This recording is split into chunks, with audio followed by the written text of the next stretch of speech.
Indian government's muscular and undemocratic measures under the Prime Minister Narendra Modi have become a significant threat to peace and security in the South Asia, according to experts and officials.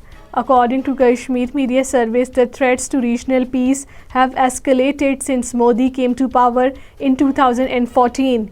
All parties Hurriyat Conference has said that Pakistan is a benefactor and ambassador of Kashmiris, standing by them like a solid rock in the circumstances in their struggle for the freedom from the Indian bondage. According to Kashmir Media Service, APHC spokesman Advocate Abdul Rashid Minhas, in a statement issued in Srinagar, expressed that a strong Pakistan serves as a source of strength for the Kashmiris.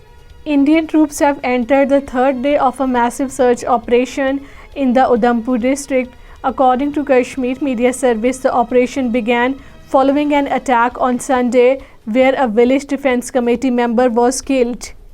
PTP President Mehbooba Mufti has said that in the ongoing Indian parliamentary polls, it is the need of the hour to elect trustworthy representatives that will persuade New Delhi that the decisions taken on 5th August 2019 must be reserved. According to Kashmir Media Service, Mufti was addressing an election rally in the South Kashmir's Islamabad district.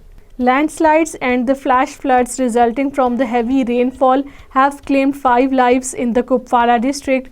According to Kashmir Media Service, several houses were damaged in the heavy rains and hundreds of people have been affected.